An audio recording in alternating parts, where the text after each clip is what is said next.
இன்றைக்கி ஸ்கூல் விட்டு வர பசங்களுக்காகவும் இப்போ எக்ஸாம் எழுத போகிற பசங்களுக்காகவும் சத்தான கஞ்சி இன்ஸ்டண்ட்டாக எப்படி செய்கிறதுன்னு பார்க்கலாம்.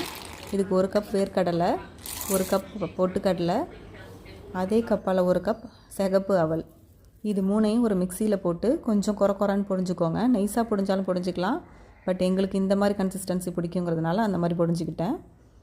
இதை நான் பாத்திரத்தில் ஊற்றி 3லேருந்து ஒரு 3.5 டம்ளர் தண்ணி ஊற்றி நல்லா மிக்ஸ் பண்ணி விடுங்க.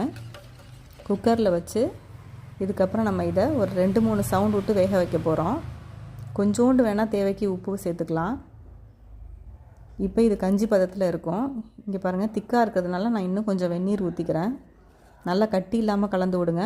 உங்களுக்கு இன்னும் கட்டி தெரிகிற மாதிரி இருந்துச்சுன்னா மிக்சியில் இதை போட்டு ஒரு சுற்றிடுங்க. இப்போ அதில் நாட்டு சர்க்கரை தேவையான அளவு சேர்த்து நல்லா மிக்ஸ் பண்ணி விட்டு கிண்ணத்தில் போட்டு ஸ்பூன் போட்டு குடிக்கலாம்.